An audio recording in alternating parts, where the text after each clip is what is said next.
NJ.com and the Star Ledger welcome to the Rutgers Rant, your one-stop podcast for the Scarlet Knights, with your hosts Steve Politi and Rutgers insiders Brian Fonseca and Pat Lenny. Let's start chopping. All right, everybody, welcome back to the Rutgers Rant. Politi here, Fonseca, Lanny. Got a lot to talk about. It's like a busy day. I didn't think this would be a busy show, but we got news. Key member of the coaching staff departing. We've got a recruiting class to break down. We've got the portal door swinging open on Monday. We've got basketball game at Ohio State to break down. But first, I want to talk about our episode this week, earlier in the week, which has caused quite a stir in the broader Rutgers community. And by that, I mean people talking about us on the message boards. And if there's one thing I'd like to say, and after doing this for a long time, is if it's on the message boards, you know it's true. Like, they're never wrong. And so just want to read some of the reviews. And again, if you've missed our show last week, I encourage you to listen to it. We were debating whether or not 7-5 should be considered a good season for Rutgers football. They should be not satisfied, or if they should be disappointed by that year. Pat and I sort of leaned toward the, hey, look, it's Rutgers, 7-5, a lot of injuries, it's okay. And Brian sort of went in the direction of, you two are raging idiots who should be ashamed to suggest. Well, I'm paraphrasing, Pat. Is that generally what Brian said? Yes, and the kicker is that the results matter. Said it probably 15 times. He did make that point. I don't want to put words in your mouth, Brian, but I think basically you think we're morons is what the takeaway was. The word I would use instead of morons, which is a little mean, I'd say something a little softer. I'd call you guys losers. That's probably more appropriate for the mentality that you guys displayed. Well, this is the takeaway. So just again, on the message boards, and never wrong on the message boards. I just happen to be, as I do for 3-4 hours every night, reading through what people are saying about us. And I came across this thread, and this is some of the things people said on breaking the show down. And these are some of the reviews about you specifically, Brian. Was Fonseca is the worst I can remember. Irritating, unnecessarily obnoxious. Fonseca is a putz. And the reason I don't listen to that podcast anymore. Those are reviews on you. Here's one on me that I noticed. Just happened to pull this one out. One of the ones I saw. I love Politi and think we're fortunate to have him. He generally speaks aloud what many of us wish we didn't think, and does so with class. That's my favorite part. With class. And Pat, wait, there's one. This is another one. This is a good one. I wish the pod was just Politi and Pat. The other dude, Pat, is okay. The other dude, I would be a little, that's kind of faint praise. The other dude, Pat, is okay. And then this one's good too. Politi and Pat would be good. Just need Pat to get a better haircut. Maybe like Politi. I think that's a perfectly reasonable take. Really good. That's really good. When I think about this show, you're the one bringing us down with the bad hair. Today of all days. Look at this. Disgusting. It's horrible. It's horrible. What this meant? Let me set the record straight. My barber retired during the pandemic, and I have tried 15 different barbers since, and it has ruined my life. Just cut it off. I got 5 more years until it's Politi status, so it's fine. But Brian, don't worry. I just want to say, don't worry. They weren't all bad. And this one here, I'll let you respond to all these in a minute. But this one I thought was quite kind. It said simply, I may not like his delivery or his punchable face, but a lot of what he says is the brutal, honest truth. And that, to me, I don't think you should put that as a quote on top of your Twitter page. I think that is perfect. I agree. It might be on my tombstone, if we're being honest. I think that is completely the most fair thing that has ever been written about me. And I take it as a point of pride. And it's always an honor when I peruse the message boards, as you do, Politi, 3 or 4 hours a night before I go to sleep. I can't go to sleep without it.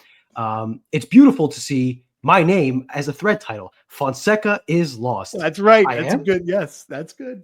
That was news to me. But there was like legitimately some fair criticism in there that I will take to heart. I do speak very fast and I am marble mouthed at times, which is not ideal for a podcast, which is an audio medium. So I will do my best to speak more slowly and coherently. I do not take back what I said. I listened back to the podcast at least 9 times. And my takeaway was I was even a little too soft. I wish I went a little bit harder in my direction. Wow. I'm more convinced of my thoughts than ever. But listen, I think everyone is Not entitled to an backing opinion. down. And I'm glad to be, we talk about a lot of different things on the Rutgers message boards. I'm glad to be the topic of the day for once. That's good. That's good. And Pat, the fact that he turned the two of us into, I mean, practically spokespeople for we are like we are neighborhood heroes here. That's all you need to know. Yeah, Practically I mean, Homer Simpson over here. well, Look what he did to us. Look what he did to our image. I used to be a tough guy. Now I am. Let me read this again. I speaks so loud what the people are thinking and does so with class. with class. With class. That's it. Straight. Damn straight. With class. That's it. Columnist of the year. Just the voice of the people. And if it just wasn't for that freaking head of hair on you, this would, we'd have a show, right?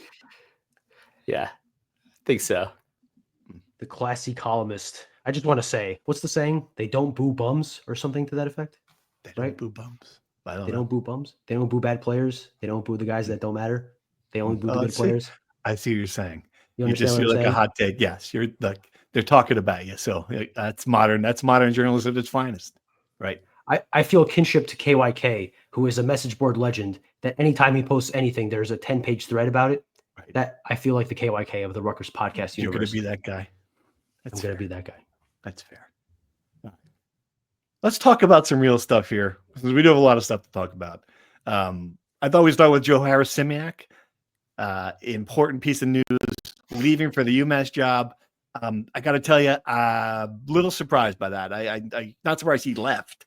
A little surprised by UMass. It just seems like a horrible job. The last 4 coaches, none of them cleared 280 as the winning percentage before they were either fired or replaced or whatever. I don't know what he thinks he's going to turn around. We didn't hear from him. We did hear from Greg Schiano briefly, although Brian also pissed him off. something else in your week, asking questions about this, which is hilarious. Another moment you've had quite a week. I do Are want you to say, surprised? I do want to say, so I just to kind of clarify this, someone had a very funny tweet to me about 5 minutes before we started recording. So I showed up late to the press conference. I was coming back from talking to Peter King's class in Seton Hall, an honor of a lifetime, truly. We could talk about that another day. But I was late because of traffic coming down from Seton Hall. And I get there about 7 minutes late. I'm not quite sure what's asked. I figure it out. And, I hadn't asked my first question because I was late. So I thought I'd stretch my luck. And I said, Greg, I have 4 quick ones. And I thought both him and the great SID Jimmy Gill's head were about to explode when I said that. I only got 2 questions in. But anyway, the point being, I was late. Someone tweeted at me just now that I can no longer yell at Rutgers fans for being late to the games when I can't even make it on time to the press conferences. You were late because you were at Seton Hall too. Should have kept that one. Should have kept that one to yourself. I don't, Peter King. I don't. You're Seton Hall. I was going to tell Rutgers fans I couldn't get there in time to do my job. I was busy educating the students at your rival institution. That's what you're trying to say. It's good. It's good. All about transparency here. Anyway, back to Joe Harris-Simiak. Please continue your question. That's it. My question is: are you surprised he took this job? Pat, you want to take it or you want me to? I'm a little surprised because everything he said publicly about being here at Rutgers, his family loves this place. He loves being a Jersey guy. He's done a great job here. And then we know behind the scenes, everything that happened was the complete antithesis of what he said publicly. So I'm not totally surprised that what is said in front of cameras is different than what's happening behind the scenes. I'm not oblivious, but I thought this Rutgers defensive coordinator job was a better position in the Big Ten than a struggling program that, while he may be having some resources, according to Peter Thamel, it's a tough place to recruit. It's a tough place to win. And, I get the lure of being a head coach, but is UMass that much better than Maine? It almost feels like a little bit of a parallel move. Taking a pay cut. No, Yeah. Well, not really. It's just not a big pay increase. Okay. But so here, let me be something rare, something I never am, the half glass full guy. Ooh. Let me try to pitch you why the UMass job kinda is attractive.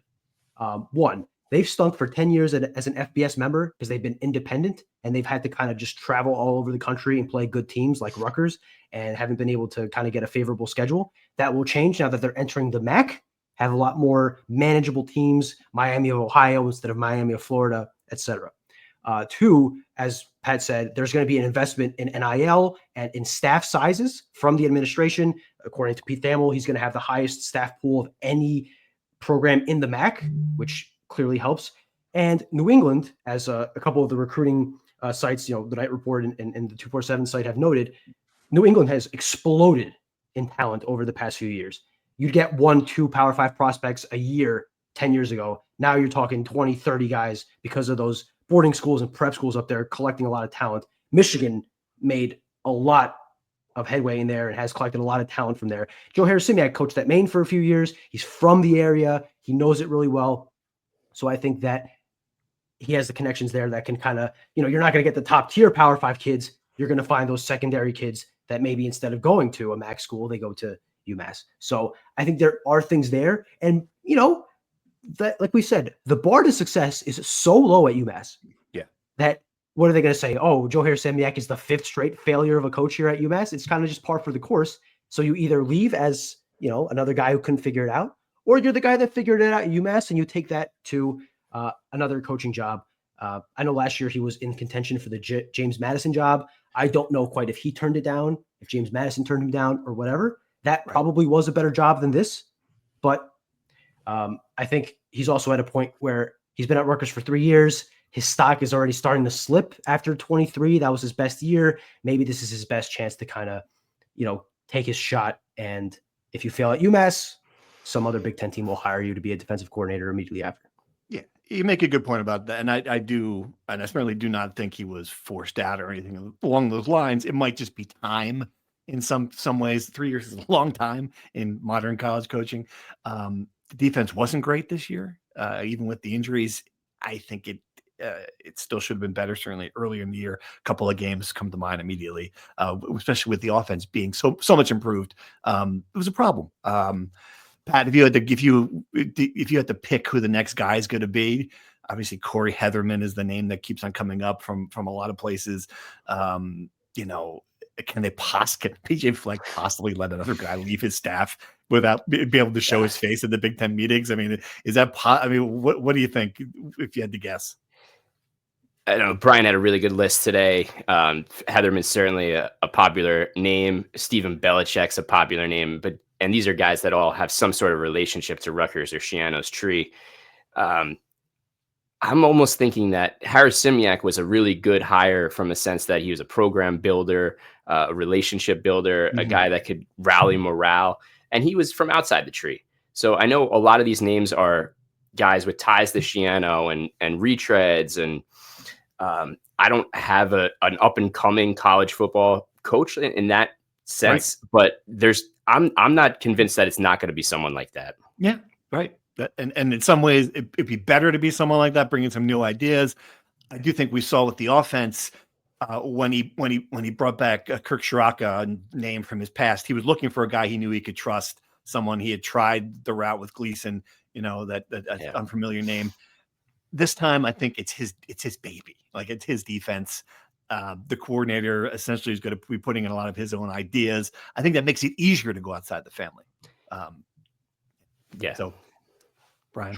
Sure. I think Heatherman makes the most sense of anybody. He had a great year at Minnesota as his first year as a DC. He has experience as a DC at James Madison. The thing to me is that his connection to Rutgers is Joe Harris-Simiak. He's the reason he was there in the first place. And it's much more difficult to poach him this year because PJ Fleck finally learned his lesson.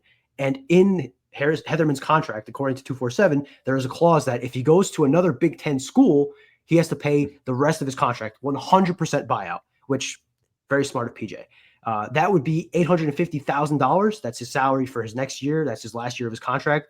Yeah. And Rutgers, from what I've understood of the contract, I could be wrong, but because Harris-Simiak is going to a head coaching job, he does not owe Rutgers any of the buyout. So it's not like he can take money from that and put it into paying for Harris-Simiak or Heatherman. You'd be paying essentially two salaries in one. You'd be paying his Minnesota salary, and then you'd be paying his new salary at Rutgers, which would have to be seven figures to kind of, entice him out of Minnesota. Yeah. Is that worthwhile? Does Heatherman want to go to Rutgers without Harris-Simiak? Those are all fair questions. I don't know. I'm curious. One, I think there's two things I would say. One name I didn't include, but just came to my head right now as we had this discussion. Joe Rossi, defensive coordinator at Michigan State, was at Minnesota under PJ Fleck. So you'd be taking him from PJ Fleck kind of as a third party removed, whatever. He's been at Rutgers before. He has Big Ten play calling experience. Not a great track record, but it's a familiar name. And two, Greg Schiano's been the DC before. I mean, I know he's now a CEO these days, and NIL is his big focus. Does he kind of just grab the defense himself and say, I'll take over now and kind of hire a recruiter to fill that 10th spot? That's he's got so much stuff to do. And this is another topic for another podcast later on. But Rutgers has got to hire a GM to manage salary cap soon. He's going to have to handle that job until, and I think it'd be hard for him to be a coordinator right now. It seems like, and he does a lot of stuff with the special teams already. So I think that'd be tough. I think he needs a guy. Be a mistake to do that. Joe Rossi's a good name though. That's one I hadn't thought of on the tree. Again, and the fact that we're talking about all Stephen Belichick coordinator Washington now. We're talking about the current coordinator speaks to the fact that Rutgers is paying a lot for these positions. To give a salary like they gave to Kirk Ciarrocca, they'll be able to attract somebody. So. Yeah, I'm not worried. I will say this, not worried about if you're a Rutgers fan and you're like, oh my, I can't believe we lost Joe or something. I'm not really worried about it. I think they will find a candidate. I don't think he was this, if you look at the recruiting, people ask me, what does it mean for recruiting? I don't think it really impacted recruiting at all. I don't think athletes go to colleges for coordinators, especially on defense at this point. Could be wrong. I think they'll be able to replace him relatively seamlessly. We'll find out. All right. Well, transition into recruiting class. All accounts, a very good class. Signing day. Not that this is going to surprise you, but Greg Schiano was very happy. The first time a coach stands up there at the podium and says, "We got rocked on these kids can't play." Never happens, of course. But I will say it's not just him that's saying it. Top 30 class. Couple flips, get a little buzz at the end. Flipped a couple players. But I think for the most part, the fact that the class, he held it together throughout the year. And I don't know, a couple of key positions for me, tell me if I'm wrong: offensive line, wide receiver, two positions that we have kind of screamed about needing some depth in. It seems like they've gotten those guys. Pat, what do you think overall? What's your impression of this whole thing? Those would be the two positions. You absolutely nailed it there.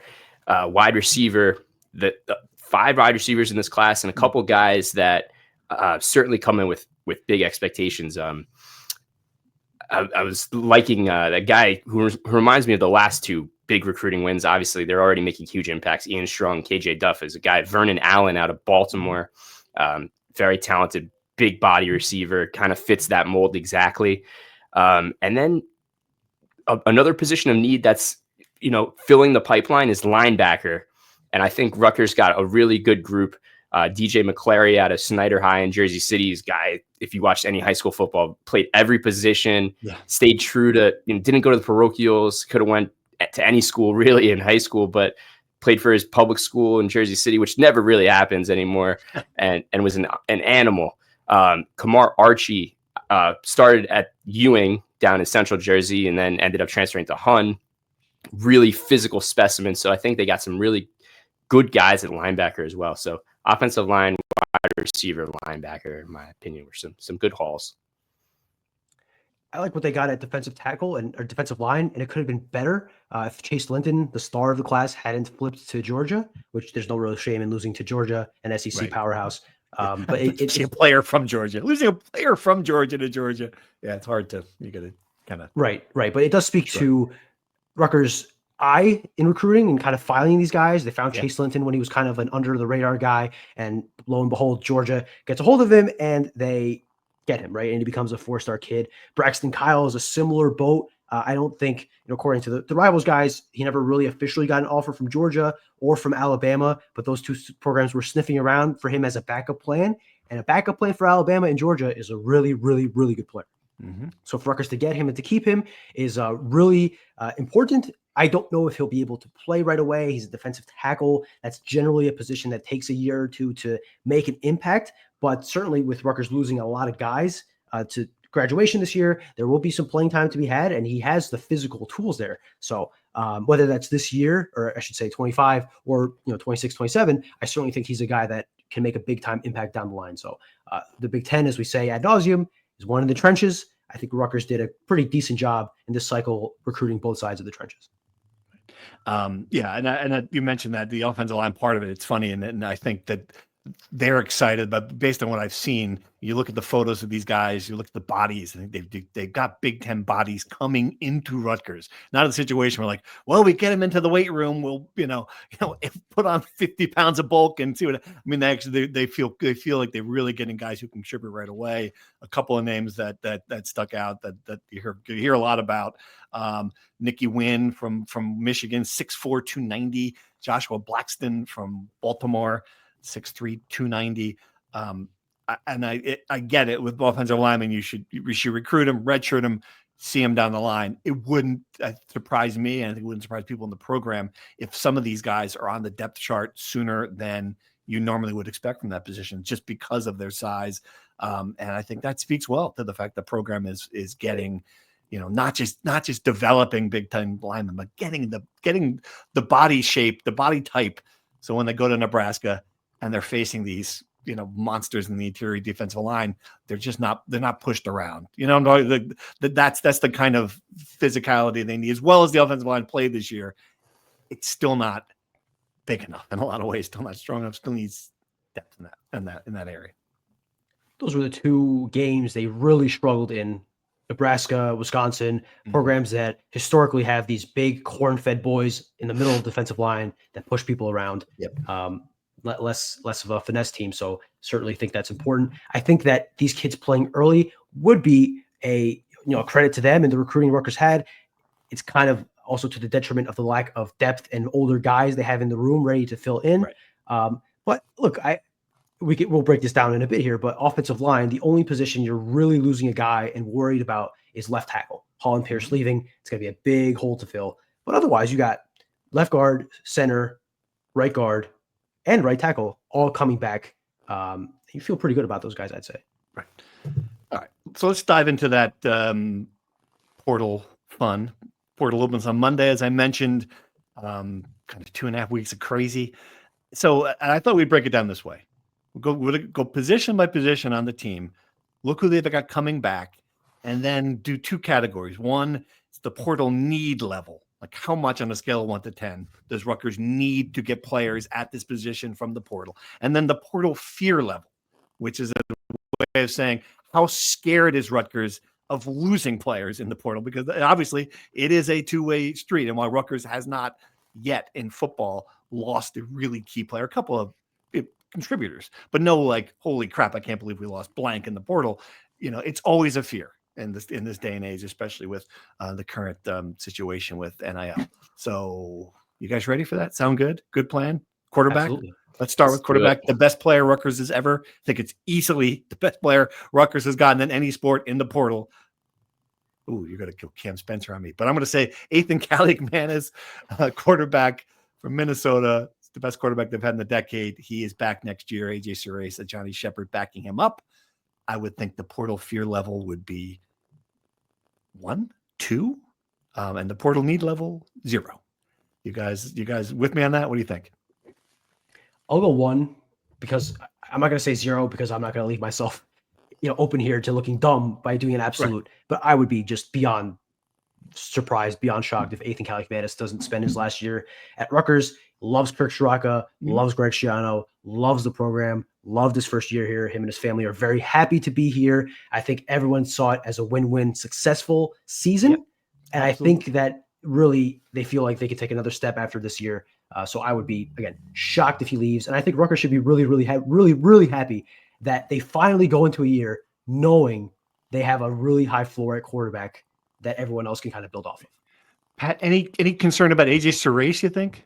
I mean, No, obviously, I think the plan for AJ Surace is exactly what kind of lived up to what happened this year. Johnny Shepard was going to be the backup, and AJ Surace would kind of be a guy that learned, grew a little bit, and then kind of took the reins when he's ready. I still think that's very much the plan. And Johnny Shepard is a guy who's going to be an experienced backup, and it's up to him, right? Is this a good role for him? Is he happy with that role, or does he want to see the field? And then if that's the case, then maybe a Johnny Shepard is a guy that may be, looking for an opportunity, and you can't really blame him if that's the case. Right. And people have asked, we don't hear a lot about AJ Surace, and like, that's a good thing.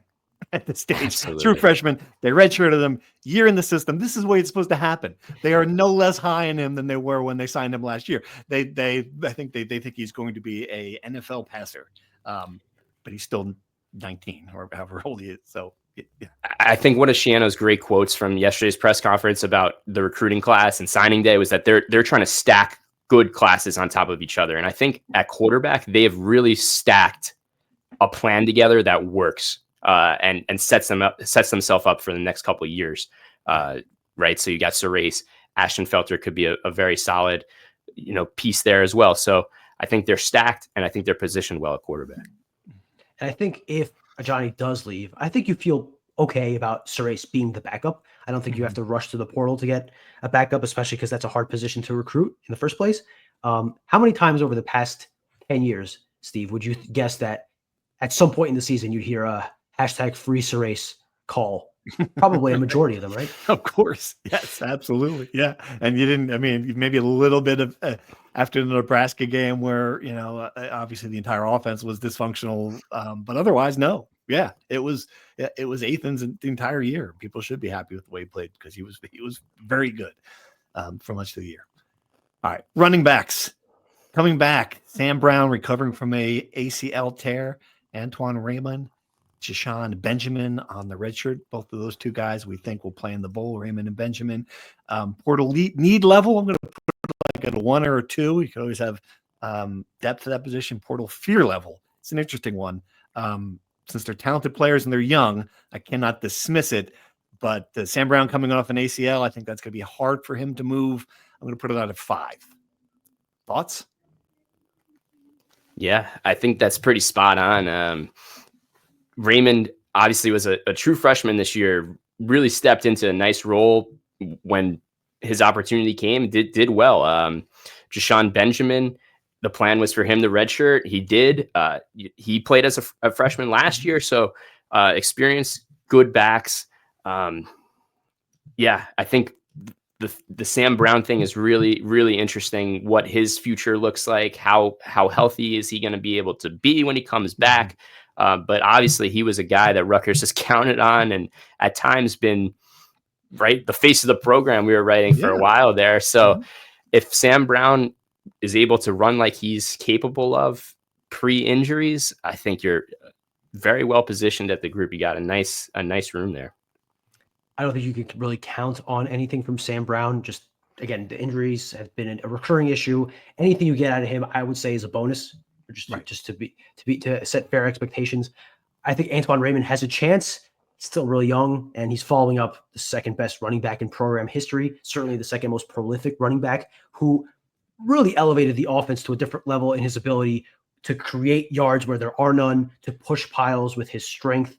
And those are hard things to replace. I don't think Rutgers should or has to go into the portal to get a running back. I think that should be low priority just because of the position. But I think there will be a natural step back without Kyle Munungai. So I agree with your grades, but I do think that position is just poised to have a step back no matter what, unless they go to the portal and get a stud, which just doesn't seem A, realistic, and B, necessary. Right. All right. Wide receivers, obviously key position. It's just huge production from this group. Ian Strong, KJ Duff, Ben Black, all back, losing Dymere Miller. I'm going to put the portal need level because you'd love to have a possession guy like Find a guy like Miller, or Chris Long could be that guy. But anyway, put it at 4. And the portal fear level, I'm putting it at 10. Like, this is the position group that I think somebody with money would see, especially when you've got guys from out of state, Ben Black, North Carolina. Like, I just, again, and this is no information. I've got no information. This is just me speculating. I'd be concerned about this one, just because of that. I don't think Ian Strong is going anywhere. The other 2 guys, I don't know. What do you think?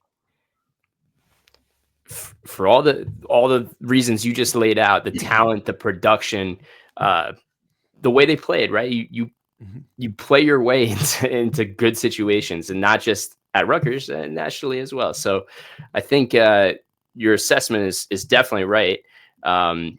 These are guys that Rutgers has to keep. They've made them very good players, right? Ian Strong was a diamond in the rough find for this team, right? A guy that came to Rutgers probably playing defense, and now he's your best receiver. Yep. KJ Duff was a higher recruit. He had some more accolades. He had a lot more offers. Ben Black was a guy that has just always had the reputation for speed. You saw it. So yeah, I think very fair assessment. And Rutgers also loses Christian Dremel, a guy that's been around for a while. And Rutgers has done well finding guys in the portal at this position. Sean Ryan was a good one. Obviously, Dymere Miller was great. So I wouldn't be surprised if they look for a veteran here, just to fill a need, like they've done the last couple of years. Yeah, this is their most talented position and most potential field position. Naturally, that'll make it the most attractive position. I think there is a lot for them to sell to Ian Strong as the number 1 wide receiver on this team, especially with 2 coaches who did a really, really good job in developing him, playing for a coordinator who put him in great positions, playing for the quarterback that he knows he has a connection with and has proven that. And again, he'll be the number 1 guy here. There's no guarantee he'll do that at another program. KJ Duff had a good freshman year. I'm not convinced he did enough to really become this mega attractive prospect, and I think his family really likes having him around. That was a big reason he came to Rutgers in the first place. And Ben Black has a bunch of potential. We watched him drop 2 passes off his helmet this season, and we watched him not really live up to that potential quite yet. And I think that there is space for him to fill in with Dymere Miller and Christian Dremel leaving. I'm not sure he's a slot guy per se, but he's a speedster that can kind of give that change of pace. And I think he'll have a chance to earn a lot of snaps next season if he stays. So Rutgers can't afford to lose these guys. That's why I think I agree with this is a 10 as far as concern.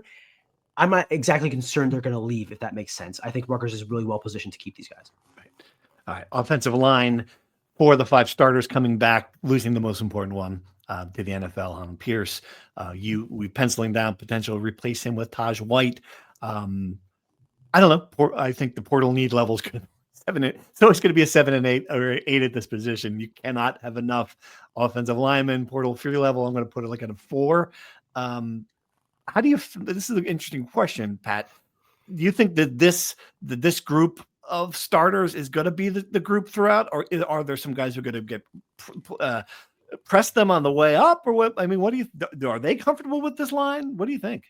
I think when it comes to offensive line play, consistency is the most important thing. And these guys are all. Brian Felter had a season-ending injury early this season. He's going to medically redshirt come back. That's a guy that's a leader on this. He's a potential leader of this next year's team. Very solid guy. Gus Zielinskis played really well at center. Colby Asamoah at right guard was very good. In his first full year starting, he did a really solid job. And Tyler Needham battled some injuries at the end, but had an incredible story. They love Tyler Needham at the end, where he came in and played tight end. And then played tight end. Yeah, it was incredible at Michigan State. So you feel good about the consistency there, and the development has been good. And really, the story of the offensive line, you can pinpoint the whole season around what happened with Taj White when he came in to fill in originally a left guard for Brian Felter when he went down. Taj White, his first game, thrown right into the fire at Nebraska, struggled a bit, held his own the next couple of games. He filled in at right tackle. So the way Rutgers does it, that they want to find those 5-6 guys that are the best offensive line. They'll fit the role around them. So Dante Chin was a guy that played a decent amount, and a guy to keep on your list too is Shedrick Rhodes, who transferred in last year from Ohio. ended up redshirting this year. So he may be back as well as another swing kind of guy that can play a couple different roles. So you're right. Absolutely. Always good to have depth, but Rutgers does have a lot of pieces. And you mentioned the recruiting class was good too up front. I think this will be the most competitive offensive line they've had in a long time, as far as the other 4 positions. Like Pat mentioned, a lot of names that could, like Dante Chin could certainly compete for time at left guard. Shedrick Rhodes played guard and tackle. Like he can certainly compete. I think Tyler Needham, Gus Zelinskis, and Brian Felter are pretty locked in, right? Like those guys have been pretty consistent. Kobe Asimo probably as well. But then you got like guys like Dominic Rivera, who has been kind of emerging. Maybe he could play at tackle. Like left tackle in an ideal world, I think Rutgers goes out and gets a guy in the portal. That is a position that is top 3, top 4 most sought out positions in the portal. It's going to cost a lot of money to get a Holland Pierce level guy. So you might have to hope that Pat Flaherty pulls another rabbit out of his hat and makes another one of these unheralded guys into a solid Big Ten starter. I think, barring a real surprise, Rutgers is going to have a downgrade at left tackle. I think the line will be solid again. I'm not sure it will take a step up because of losing Holland Pierce. But again, unless there's an exodus we don't anticipate, I think the level we could expect, the floor for this group, is the best Rutgers has had between last year and next year of any Big Ten line they've had since joining the Big Ten. I think that position is so much better off now than it was at any other point in the past 10 years. No question. Agreed. All right. Switching to the defensive line. I think it's just as easily, and if you can identify this movie, I'll give you bonus points. This one goes to 11. Know the movie? Yes. It's the Rock Band. Oh man. Oh, Spinal Tap. I love it. A cultural reference that Lanny and I can agree on. This one goes to 11, portal need level. 11, red alarms, sirens. This is where I think every resource they have in the program is going to have to go to addressing this position in the offseason, not just because you lose two very, productive players in Keontae Hamilton, Aaron Lewis, but just because it wasn't that good this year anyway. I mean, even if Gus, excuse me, cough my brain up. Even if Wesley Baylor comes back, I think you've got to have to add people here. You need pass rushers, you need depth, you need Big Ten defensive linemen. It's period. Agreed. Go ahead, Brad. Go ahead. You even forgot Troy Rainey and Malcolm Ray, 2 guys who were going to graduate, who were regular guys interiorly, right? So you got to fill in positions all over the place. I really liked what Jordan Walker added this year. I think he was one of the best surprises of the season. You can't just depend on him and Jordan Thompson to come in and Wesley Bailey to be your top edge rushers, because as we've talked all season, they don't get enough sacks. They don't create enough tackles for loss. They don't create enough havoc. And this is the same problem you have at left tackle. A quality defensive lineman, edge, tackle, whatever, costs a lot of money. Rutgers is not in the market for a quarterback, so that kind of opens up some purse strings. They're going to get some money from the revenue sharing, which always helps. Well, actually, no, that doesn't start until July, so never mind. This is the last real portal cycle without that. If you're going to – they don't have as many seniors this year they need to keep as last year, so again, that opens up some of the purse strings. You got to spend a decent amount of money to get now, here's the thing. Do you get 3 decent quality linemen to fill inside and on the edge, or do you spend a lot of money on a premier edge and hope that you have enough young guys that can kind of fill in and you got like 1 or 2 replacement level guys from the MAC or something? Like that's, you talk about needing a GM, you really need someone to kind of figure out that money placement, because you're right. Defensive line is so critical. Right. You can't do without pass rushers, and we're going to talk about linebackers next, but your top returning pass rushers coming off his second ACL and Mo Toure, I think they thought they would be, and we all agree with this, that they would have been a different defense had Mo Toure not torn his ACL in the preseason. Hard to count on him to be the player he was. You hate to say it. You hope he is. If he's back, we don't know if Wesley Bailey's going to be back. We have not had that confirmation. So it's another question mark. I mean, there's just a lot. I just can't. This is all the reasons that you love the defense coming into this season because of its experience. It's the complete opposite heading into next season. They just lose so many of those guys that have been here for as contributors or stars for 2-3 years, and you're seeing this depletion. Could Motoré move on? Absolutely. I don't think it's a surefire lock that he's going to be back. I mean, he's gone through a lot. I mean, he's going to be in his 7th year, I think, right, at Rutgers. If he comes back, I mean, that's a crazy commitment. Been around as long as I have. 24, 25 years old, right? Like, yeah, right. Yeah. He has a son that he probably wants to be able to provide for.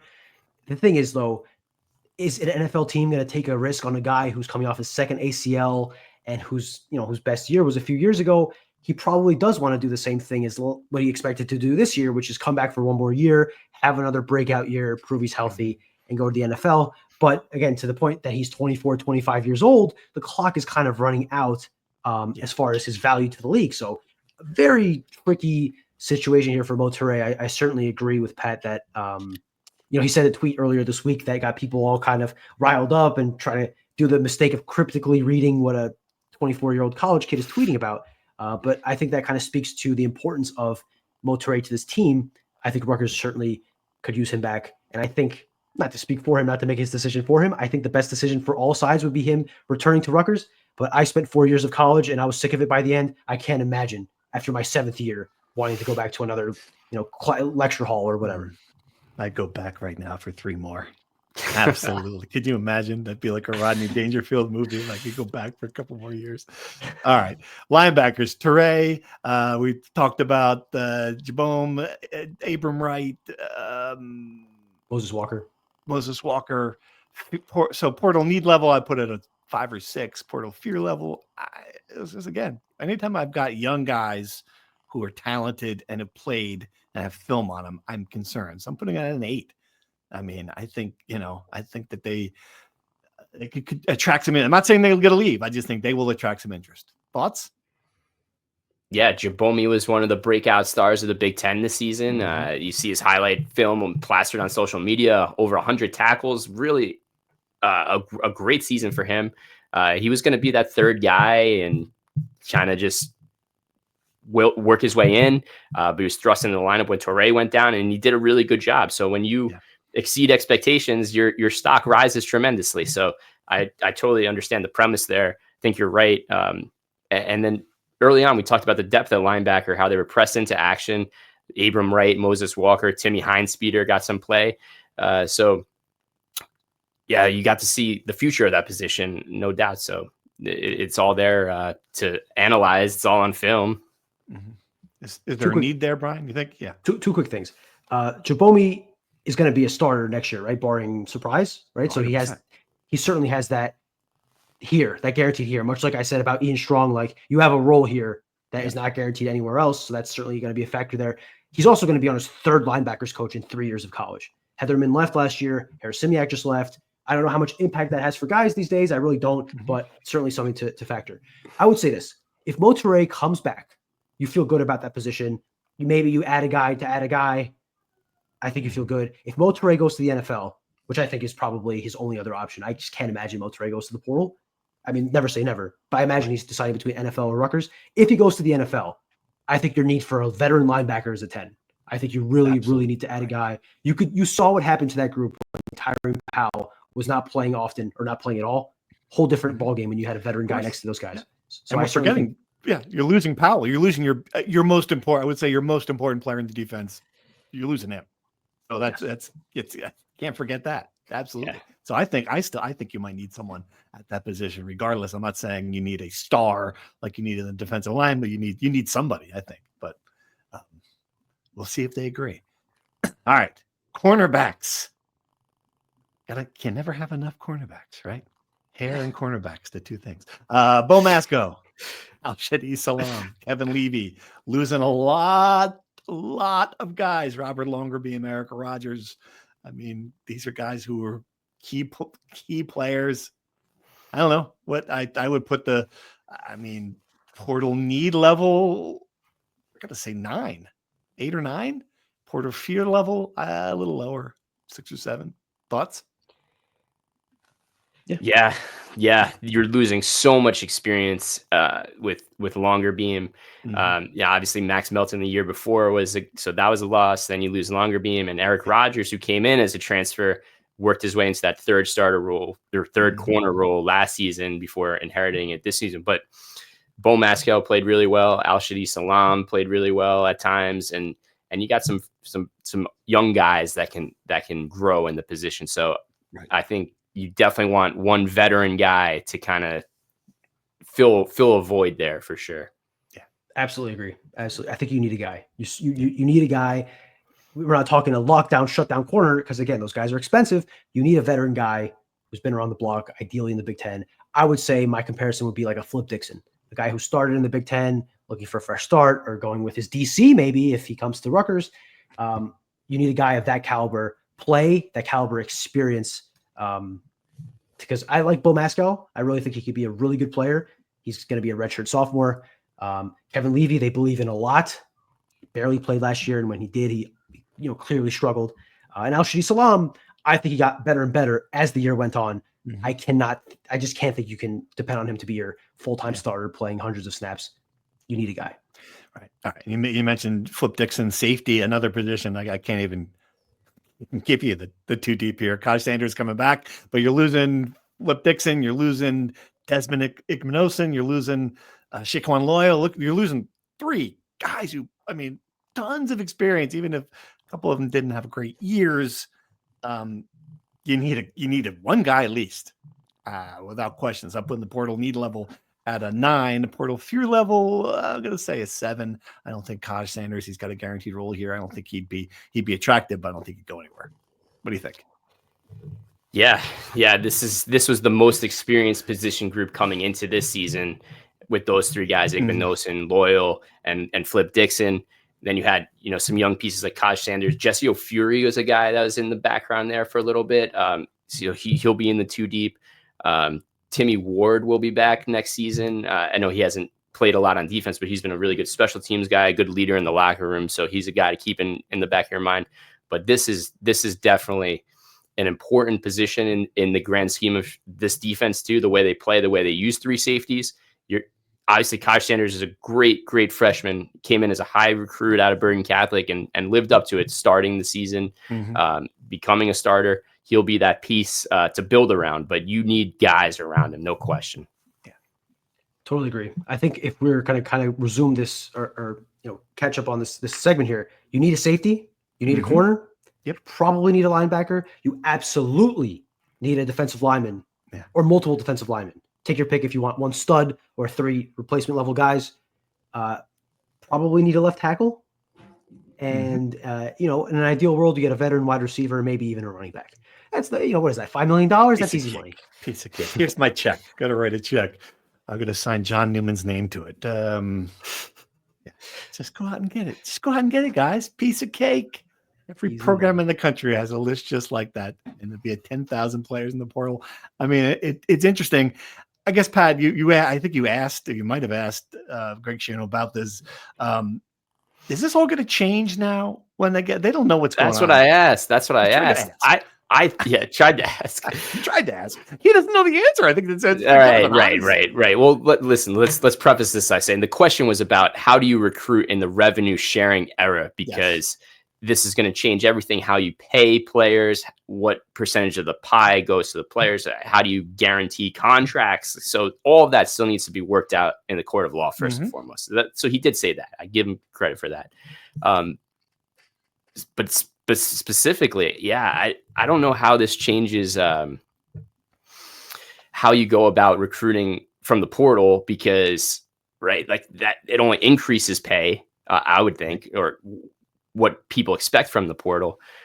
So it's a really interesting big picture. What we need smart people in these positions to kind of lead the way. Right. And I'm pretty confident that behind the scenes, a lot of this is already being done at Rutgers. I'm pretty confident saying that. Yeah. The problem is, I think what's going to happen, and this is, again, just reading tea leaves, reading some of the coverage from excellent national reporters, is I think a lot of people see this coming and are going to get ahead of it and spend a lot of money in the portal this year that they might not be able to spend next year. It's just, I don't know if that'll make it harder for these guys to attract players here when Rutgers is obviously operating on a limited budget for this. It's going to be fascinating to see what happens when that door swings open, because it's going to be, Rutgers still has things it sells, things it can sell. It still can sell playing time, the Big Ten, and stability, which is something it's never been really with Greg Schiano there.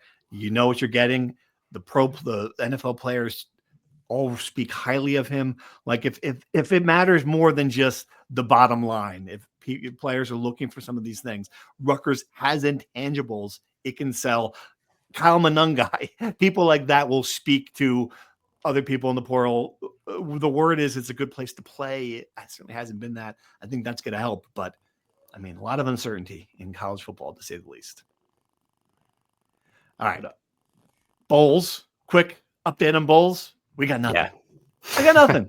We made some phone calls. We got a little bit. I don't know. You guys, what do you have?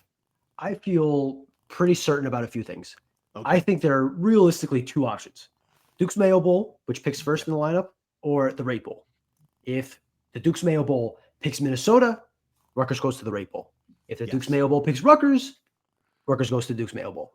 There are interesting thoughts. I've talked to a couple of people that brought to my attention. Right? For Charlotte, Rutgers makes a lot of sense travel-wise. Rutgers fans could drive down. They have a lot of people in the North Carolina area, in the Florida area that can come up. It's certainly more geographically favorable than Minnesota.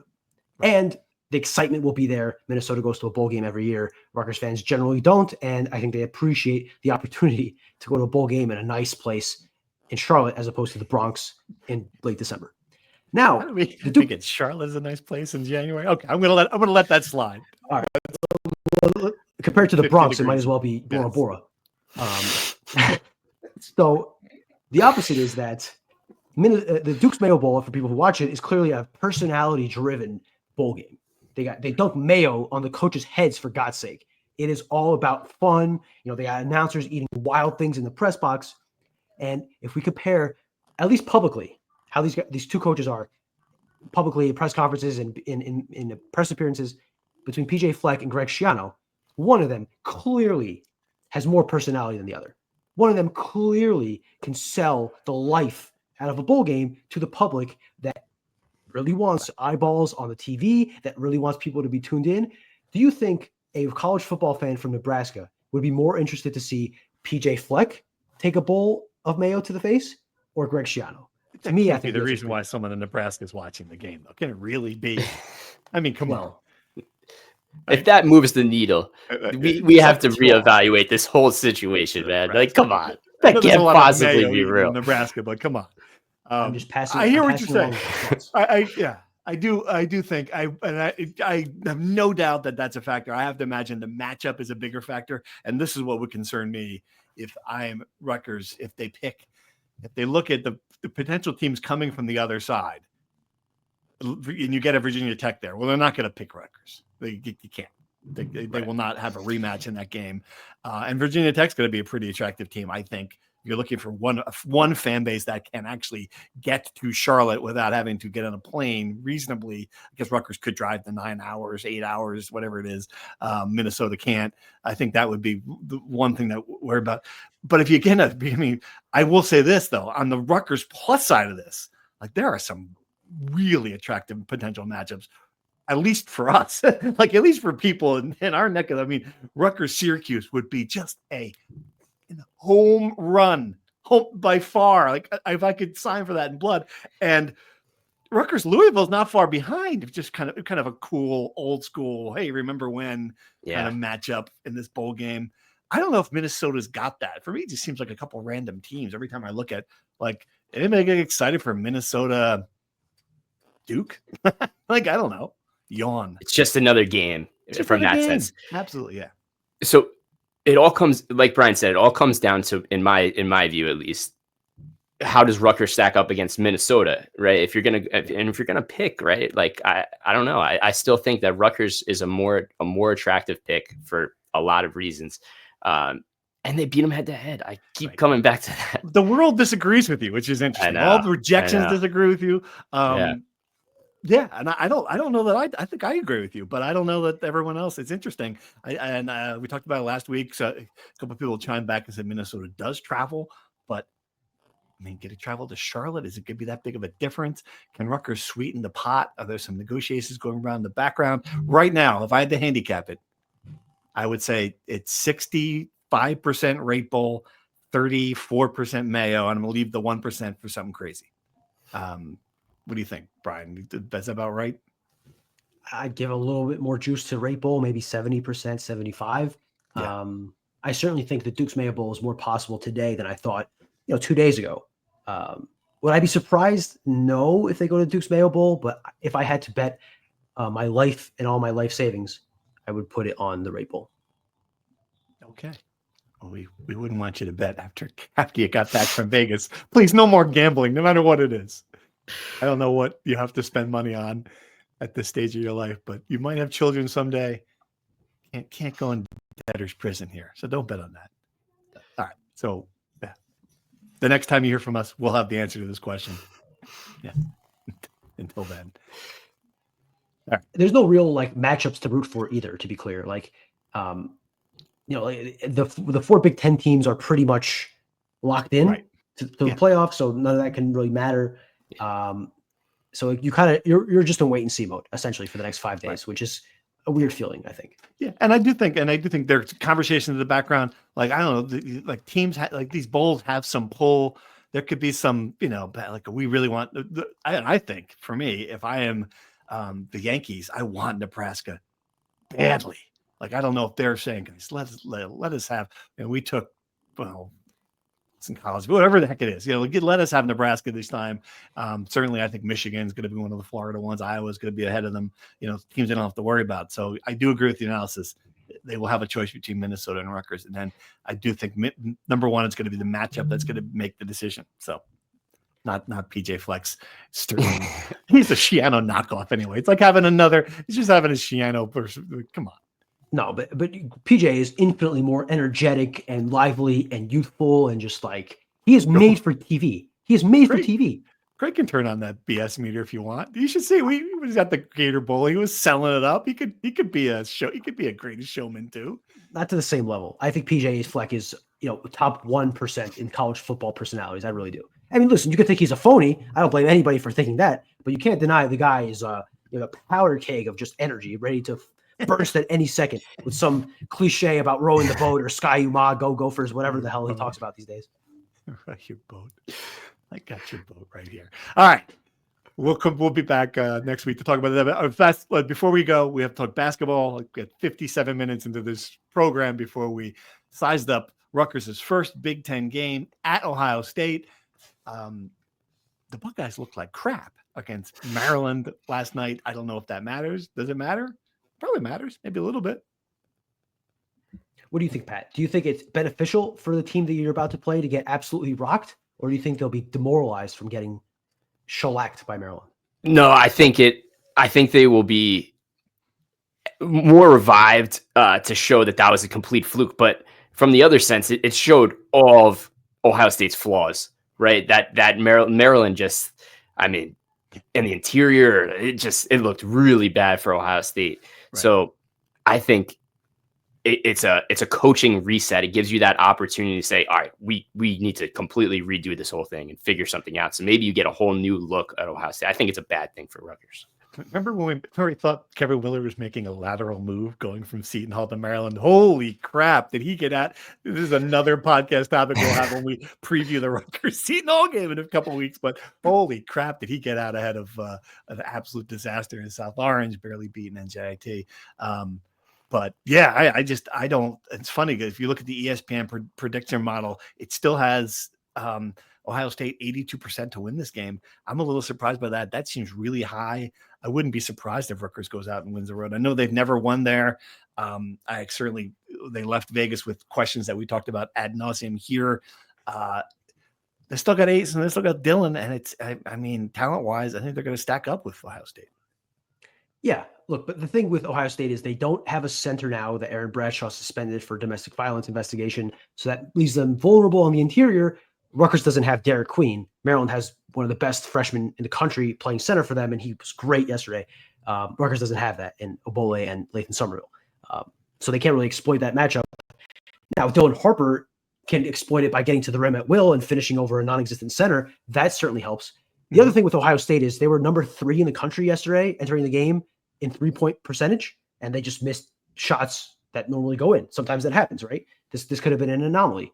If they shoot to the level they had shown in the first month of the season, that's trouble for Rutgers, a team that just cannot guard the perimeter, leaves open shooters all the time. So that to me would be a big concern. Ohio State has a great point guard in Bruce Thornton, just elite. So I think he'll be a great matchup with Dylan Harper. I'm really looking forward to that. Be fun. Yeah, I think that both of these teams are going to have this isn't a must-win per se, but they'll have a lot of motivation to win. Rutgers really needs this quad 1 win. They won't have another opportunity until January, right? So the rest of December is going to be spent playing games they pretty much have to win, right? This is their one chance of a game to gain on their resume instead of kind of staying put. And Ohio State's going to want to, prove that they're not 40 points worse than an average Maryland team, right? So it would be an interesting matchup. I think for Rutgers, it would be huge not only to boost their resume, but to finally win a game in Columbus. I know everyone's going to say they won there already. Not according to the record book. This would finally check that box off. I'm sure it would help, make everyone feel better. And it's a good test to see how they stack up in the Big Ten. We saw how they stacked up against the SEC and more athletic guards. Not very well. The Big Ten doesn't have as much athleticism, so this will be a good test for a big week coming up between Ohio State, Penn State, and Seton Hall. So, right, excellent. All right, let's end it there. Signing off for Fonseca's punchable face and Lanny's unmanageable hair. I am the classy one on this podcast and in the message board. Steve Politi signing off. Thanks for listening. Thank you for listening to the Rutgers Rant. To participate in the conversation and receive live updates about the Scarlet Knights directly to your phone, sign up at nj.com/insider.